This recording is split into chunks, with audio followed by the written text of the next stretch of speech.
2026 সালের বিশ্বকাপ ফুটবল কিন্তু শেষ এবং এই বছর মেডিকেল কিংবা ভার্সিটি অ্যাডমিশনে তোমার রিসেন্ট জিকে থেকে যদি কোনো প্রশ্ন দেয় সেইখানে তোমার এই টপিক থেকে কিন্তু প্রশ্ন দেওয়ার সুযোগ অনেক বেশি।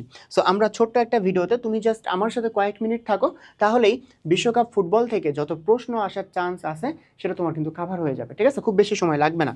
আচ্ছা, সো ওয়ার্ল্ড কাপ 2026 যারা আসলে ডাইহার্ড ফ্যান তারা আসলে সবগুলো ম্যাচই দেখছে এবং সিজনাল ফ্যানরা নিজের টিমের ম্যাচ দেখছে। ঠিক আছে, ধরো তুমি আর্জেন্টিনা সাপোর্ট করো, আর্জেন্টিনার ম্যাচগুলো দেখছে, আমি ব্রাজিল সাপোর্ট করি, ব্রাজিলের ম্যাচগুলো দেখছি, এরকমটাই। ঠিক আছে, আর তোমার যে ফাইনাল কিন্তু সবাই দেখে। ঠিক আছে, সো ফাইনালে চ্যাম্পিয়ন কারা হয়েছে, রানার্স আপ কারা হয়েছে, আই হোপ এগুলো তোমরা পারো। ঠিক আছে, চ্যাম্পিয়ন দল কোনটা ছিল? চ্যাম্পিয়ন হচ্ছে এই বছরে স্পেন হয়েছে। ঠিক আছে, স্পেন প্রথমবারের মতন চ্যাম্পিয়ন হয়েছিল 2010 সালে এবং এটা তাদের দ্বিতীয় শিরোপা।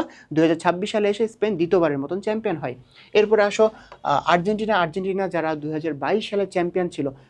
আগের যে তোমার 2022 সালে যে ওয়ার্ল্ড কাপ সেটাতে তারা চ্যাম্পিয়ন ছিল এবং 2026 সালে এসে তারা কিন্তু রানার্স আপ হয়েছে। সো তারা টোটাল 3বার শিরোপা জিতছে এবং এই বছর এসে তাদের 4 নম্বর শিরোপা জেতার অনেকটাই চান্স ছিল, বাট ফাইনালে সেরকম আশানুরূপ তারা পারফর্ম করতে পারে নাই। ঠিক আছে, রানার্স আপ হয়েছে আর কি। আচ্ছা, এরপর আসো চ্যাম্পিয়ন টিম এবং রানার্স আপ টিমের যে প্রাইজ মানিটা একটু কম আসে মেডিকেল কিংবা তোমার হচ্ছে ভার্সিটি অ্যাডমিশনের জিকের ক্ষেত্রে।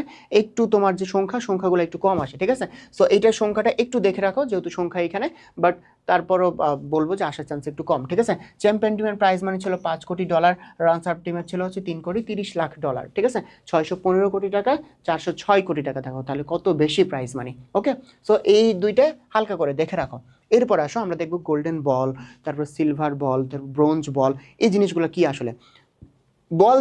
গোল্ডেন বল তাকেই দেওয়া হয় যে হচ্ছে টুর্নামেন্ট সেরা। ঠিক আছে, যদি তাহলে ব্রোঞ্জ বল বলি তাহলে কি বলবো? টুর্নামেন্টে সেরার থেকে যার পরের অবস্থান, মানে যে আসলে ফার্স্ট আসেনি সে সেকেন্ড আসছে। ঠিক আছে, সো গোল্ডেন বল দেওয়া হয় যে টুর্নামেন্ট সেরা। ঠিক আছে, তাকে দেওয়া হয়। এবং গোল্ডেন বুট কাকে দেওয়া হয়? যে সব থেকে বেশি গোল করছে, সর্বোচ্চ গোলদাতা, যে সব থেকে বেশি যে গোল করছে তাকে দেওয়া হয় গোল্ডেন বুট। ঠিক আছে, তাহলে এই জিনিসটা বুঝতেছো যে গোল্ডেন বল সেটা হচ্ছে টুর্নামেন্টের সেরা, সে মানে গোল দিতেই হবে, সব থেকে বেশি গোল দিতেই হবে, এটা এরকম কোনো ক্রাইটেরিয়া নাই। ঠিক আছে, টুর্নামেন্টে সব থেকে ভালো পারফরমেন্স যার তাকে দেওয়া হয় গোল্ডেন বল। ওকে, আর গোল্ডেন বুট যে সব থেকে বেশি গোল দিছে তাকে দেওয়া হয় গোল্ডেন বুট। ওকে, তাহলে গোল্ডেন, তারপরে সিলভার, তারপরে কি ব্রোঞ্জ, গোল্ডেন সিলভার ব্রোঞ্জ এই সিরিয়ালে আসবে আর কি। ঠিক আছে, তাহলে দেখো আগে আমরা বলের ক্ষেত্রে আসি। গোল্ডেন বল বিজয়ীকে? রদ্রি, স্পেনের রদ্রি টুর্নামেন্ট সেরা আর কি। ঠিক আছে, তিনি মিডফিল্ডে খেলে আর কি। সো গোল্ডেন বল বিজয়ী টুর্নামেন্ট সেরা রদ্রি। এখন আসো ব্রোঞ্জ বল। ঠিক আছে, তার আগে সিলভার বল, যেটা সিলভার বলটা একটু দেখে ফেলি। ঠিক আছে, সিরিয়ালি যেহেতু সিলভার বল হচ্ছে লিওনেল মেসি। তাহলে দেখো সিরিয়ালি টুর্নামেন্ট সেরা সবার ওপরে স্পেন যেহেতু চ্যাম্পিয়ন হচ্ছে, মনে রাখা সহজ, স্পেনেরই কেউ হবে, স্পেনের কে? রদ্রি। টুর্নামেন্টে সেকেন্ড দেখো রানার্স আপ কারা হয়েছে? আর্জেন্টিনা। সো আর্জেন্টিনার লিওনেল মেসি, সে হচ্ছে সিলভার বল। ঠিক আছে, এবং আর্জেন্টিনা যেহেতু সেকেন্ড হয়েছে, তোমার বুটের ক্ষেত্রেও সর্বোচ্চ গোলদাতা যেটা, এটার ক্ষেত্রেও কিন্তু সেকেন্ড আসছে লিওনেল মেসি। সেটা কি? সিলভার সিলভার বল দুইটাই কে পাইছে? লিওনেল মেসি পাইছে। ঠিক আছে, আচ্ছা এভাবে মনে রাখতে পারো। এরপরে হচ্ছে তোমার ব্রোঞ্জ বল হচ্ছে কিলিয়ান এমবাপ্পে, ফ্রান্সের কিলিয়ান এমবাপ্পে, তিনি হচ্ছে ব্রোঞ্জ বল পাইছে। তাহলে দেখো বলের ক্ষেত্রে গোল্ডেন বল হচ্ছে রদ্রি, স্পেন যেহেতু চ্যাম্পিয়ন হয়েছে এই জন্য তোমারকে রদ্রি। ঠিক আছে, আচ্ছা এরপরে মনে রাখার জন্য বলতেছি, এরপর হচ্ছে আর্জেন্টিনা যেহেতু সেকেন্ড আসছে এই জন্য লিওনেল মেসি হচ্ছে সিলভার বল। ওকে, আচ্ছা ব্রোঞ্জ বল হচ্ছে কিলিয়ান এমবাপ্পে, সিরিয়ালি পড়া ডান। এরপর হচ্ছে গোল্ডেন বুট যে সব থেকে বেশি গোল করছে, গোল্ডেন বুট সেটা কে? সেটা হচ্ছে কিলিয়ান এমবাপ্পে, টোটাল 10টা গোল করছে। ঠিক আছে, ফ্রান্সের। আচ্ছা, তাহলে দেখো গোল্ডেন বুট সর্বোচ্চ গোলদাতা যে, সেটাকে দেওয়া হয় গোল্ডেন বুট কিলিয়ান এমবাপ্পে। এরপরে সেকেন্ড আমাদের পড়া হয়ে গেছে যে সিলভার বুট, এটাকে লিওনেল মেসি, আগে আমরা পড়ে ফেলছি। এরপরে ব্রোঞ্জ বুট হচ্ছে জুড বেলিংহাম, ইংল্যান্ডের। ঠিক আছে, ব্রোঞ্জ বুট। তাহলে দেখো golden boot Kylian Mbappe, silver boot Lionel Messi, bronze boot Jude Bellingham. Done আমাদের পড়া। ঠিক আছে, এরপর আসো গোল্ডেন গ্লাভস, যেহেতু স্পেন চ্যাম্পিয়ন হয়েছে এই জন্য স্পেনের যে গোলরক্ষক উনাই সিমন, তাকে কি দেওয়া হয়েছে? তাকে হচ্ছে গোল্ডেন গ্লাভস দেওয়া হয়েছে। ঠিক আছে, সেরা গোলরক্ষক গোল্ডেন গ্লাভস দিয়ে গোলকিপিং করে, তাই না? সো সেরা গোলরক্ষক হচ্ছে উনাই সিমন, মনে রাখা সহজ। এরপর হচ্ছে সেরা উদীয়মান খেলোয়াড় মানে যে আর কি এজ কম। ঠিক আছে, এজ কম, এই ওয়ার্ল্ড কাপে ফার্স্ট পার্টিসিপেট করছে, ভালো পারফর্ম করছে, এরকম একটা প্লেয়ারকে দেওয়া হয় সেরা উদীয়মান খেলোয়াড়। পাও কুবার্সি, স্পেনের পাও কুবার্সি, উনি হচ্ছেন সেরা উদীয়মান খেলোয়াড়। ওকে, এরপরে আসো ফাইনাল ম্যাচে সেরা এবং ফাইনাল ম্যাচে একমাত্র গোল করেন, দুইটা একসাথে, দুইটা জিকে যেহেতু অ্যান্সার একজনই, এই জন্য আমরা একসাথে পড়তেছি। ফাইনাল ম্যাচ সেরা আর কি, ঠিক আছে, ফাইনাল ম্যাচে সব থেকে ভালো পারফরমেন্স যার আর কি, মানে যাকে অ্যাওয়ার্ডটা দেওয়া হয়েছে। ওকে, তারই যে সব থেকে ভালো পারফরমেন্স এরকম না, বাট তার অবদানটা বেশি তোমার হচ্ছে স্পেনকে জেতানোর জন্য, কারণ তিনি গোলটা করছে। ওকে, সো ফেরান তরেস স্পেনের ফাইনাল ম্যাচ সেরা হয়েছে এবং একমাত্র গোল কিন্তু সেই করছে। ওকে, ফেরান তরেস। এরপর আসো ফাইনাল ম্যাচ অনুষ্ঠিত হয়েছে কোথায়? মেটলাইফ স্টেডিয়াম, নিউ জার্সি, যুক্তরাষ্ট্র। সো যুক্তরাষ্ট্রের নিউ জার্সিতে অবস্থিত একটা স্টেডিয়াম, নাম কি? নাম হচ্ছে মেটলাইফ স্টেডিয়াম। এরপরে ফেয়ার প্লে অ্যাওয়ার্ড কারা পাইছে? নেদারল্যান্ড পাইছে, ঠিক আছে, ফেয়ার প্লে অ্যাওয়ার্ড কারা পাইছে? নেদারল্যান্ড পাইছে, যারা ফাউল কম করছে, রেড কার্ড কম পাইছে, এরকম আর কি। আমরা আরও কিছু জিকে দেখবো, বাট জিকে এই যে ভিডিও দেখে সাথে সাথে জিকে তোমার মুখস্থ করে ফেলার যে নিয়মটা, একটু আমি বলি, আমি একটা বলতেছি, বলার পরে তুমি সাথে সাথে ভিডিওটা পজ করতে পারো, পজ করে তুমি হচ্ছে ওই জিনিসটা বারবার মাথায় নিয়ে এসে বা তুমি সাথে সাথে মুখস্থ করে ফেলতে পারো, ঠিক আছে।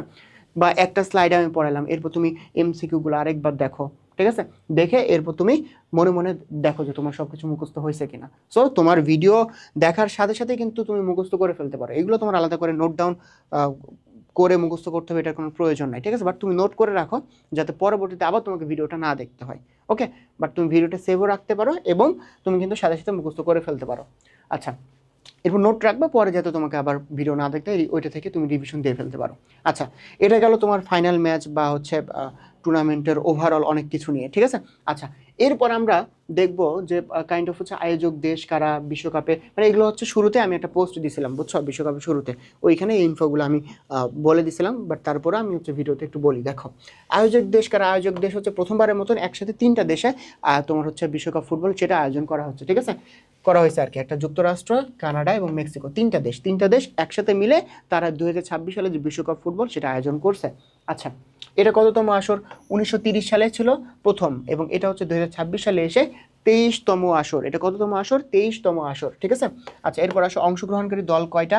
টোটাল 48টা দল এখানে অংশগ্রহণ করছে, আগে ছিল 32টা, এটা 16টা দল আবার বাড়ানো হয়েছে, ঠিক আছে, 32 প্লাস 16, এবার কত হয়েছে? 48টা, টোটাল 48টা দল এখানে পার্টিসিপেট করছে। আচ্ছা, এরপরে মোট ম্যাচ কয়টা হয়েছে? 104টা ম্যাচ, টোটাল ম্যাচ হয়েছে 104টা। ওকে, ভেন্যু 3 দেশের মোট 16টি শহরে, ভেন্যু মানে যেখানে তোমার খেলাগুলো হচ্ছে আর কি, যে শহরগুলোতে হচ্ছে, ঠিক আছে। সো 3 দেশের মোট 16টি দেশে তোমার 104টা ম্যাচ অনুষ্ঠিত হয়েছে। সো 104টা ম্যাচ অনুষ্ঠিত হয়েছে কোথায়? 3 দেশের 16টা শহরে, এই কয়টা দেশ। এবং সব থেকে বেশি ম্যাচ অনুষ্ঠিত হয়েছে কিন্তু যুক্তরাষ্ট্রে, ঠিক আছে, এবং ফাইনালটা অনুষ্ঠিত হয়েছে যুক্তরাষ্ট্রে। আচ্ছা, এবং মেক্সিকো প্রথম দেশ হিসেবে 3য়বারের মতন তোমার যে ফিফা বিশ্বকাপ সেটা আয়োজন করতেছে, ঠিক আছে, আয়োজন করছে আর কি, 3য়বারের মতন, বুঝছো, একটা দেশের 3য়বার, তিন নম্বর বিশ্বকাপ ফুটবল হইতেছে আর কি। প্রথম দেশ হিসেবে মেক্সিকো এই রেকর্ডটা করছে যে একই দেশে 3য় তোমার বিশ্বকাপ ফুটবল, ফিফা যে ওয়ার্ল্ড কাপ সেটা অনুষ্ঠিত হচ্ছে আর কি। আচ্ছা, এরপরে আসো, এরপরে আমরা দেখবো যে অফিসিয়াল বলের নাম কি? ট্রায়োন্ডা, এডিডাস কোম্পানির ট্রায়োন্ডা কথাটা মনে রাখবো তাইলে হবে। ট্রাই মানে কি? ট্রাই মানে হচ্ছে 3, ঠিক আছে, 3টা দেশে একই সাথে অনুষ্ঠিত হচ্ছে বিশ্বকাপ ফুটবল, এই জন্য ট্রায়োন্ডা কথাটা আসছে, ঠিক আছে। 3টা দেশের যে পতাকা থেকেই কিন্তু তোমার যে বলের ডিজাইনটা করা হয়েছে, কালারটা নেওয়া হয়েছে। ওকে, আচ্ছা, 3 ওয়েভস, ট্রায়োন্ডা মানে হচ্ছে 3 ওয়েভস। আচ্ছা, এরপর আসো 3টি অফিসিয়াল ম্যাসকটটা কি? মুজ হচ্ছে কানাডার, জ্যাগুয়ার হচ্ছে মেক্সিকোর, আর হচ্ছে বাল্ড ইগল হচ্ছে যুক্তরাষ্ট্রের, ঠিক আছে। 3টা অফিসিয়াল ম্যাসকট 3টা দেশের আলাদা আর কি, মনে রাখতে পারো। তারপর স্লোগান উই আর 26, যেহেতু 2026 সালে হচ্ছে এই জন্য উই আর 26, মনে রাখা খুবই ইজি। উদ্বোধনী ম্যাচ কোথায় হয়েছে? মেক্সিকোতে হয়েছে। তাহলে দেখো, তোমার যে ফাইনালটা অনুষ্ঠিত হচ্ছে তোমার হচ্ছে নিউ জার্সিতে, মানে যুক্তরাষ্ট্রতে। ওকে, আর উদ্বোধনী যে ম্যাচটা সেটা কোথায় হয়েছে? মেক্সিকোতে হয়েছে, মেক্সিকো সিটির স্টাডিও অ্যাজটেকাতে, ঠিক আছে। এটা কিন্তু এই যে স্টেডিয়ামটা কিন্তু খুবই ফেমাস, ঠিক আছে, একদম হিস্টোরিক্যাল একটা স্টেডিয়াম। সো মেক্সিকোতে কিন্তু উদ্বোধনী ম্যাচ হয়েছে এবং মেক্সিকো কিন্তু 3য়বারের মতন বিশ্বকাপ ফুটবল সেটা আয়োজন করছে আর কি। আচ্ছা, এরপরে আসো, ফিফার পূর্ণরূপ আসতেই পারে যেহেতু এই বছর বিশ্বকাপ ফুটবল হয়েছে। So federation international de football association association. Okay, so দেখো খুব কিন্তু বেশি প্রশ্ন আমি দেই নাই, আশা করি যদি এই টপিক থেকে প্রশ্ন আসে তাহলে এই কয়টা পোর্শন থেকে তুমি কমন পেয়ে যাবা। ওকে, সো তোমার যে কাজটা, ভিডিওটা তুমি দেখে ফেলো, একটা ভিডিওটা তুমি সেভ রাখতে পারো, তুমি তোমার ফ্রেন্ডের সাথে ভিডিওটা শেয়ার করো, তুমি তার সাথে একটা ভালো জিনিস শেয়ার করতেছো যেখান থেকে প্রশ্ন আসার চান্স আছে, দেখবা যে সে যদি কোনো কিছু পায় এরকম, মানে তো কোনো রিসোর্স পায়, সেও তোমার সাথে কিন্তু শেয়ার করতেছে, ঠিক আছে? এই জন্য ফ্রেন্ডের সাথে শেয়ার করবা, এই শেয়ার করাতে এখানে কোনো কার্পণ্য রাখবা না আর কি। আচ্ছা, আর সাথে সাথে ভিডিও দেখার সাথে সাথে কিন্তু তুমি মুখস্থ করে ফেলতে পারো। ওকে, এবং নোটটা একটু করে রেখে দিবা যাতে পরবর্তীতে আবার ভিডিও না দেখতে হয়, রিভিশন দিয়েই তুমি চলে যেতে পারো। রিসেন্ট যে টপিকগুলো আছে, রিসেন্ট টপিকগুলো একটা একটা নোটে রাখবা, আলাদা একটা খাতায় নোট করবা। ওকে, সবাই তাহলে ভালো থাকো, আল্লাহ।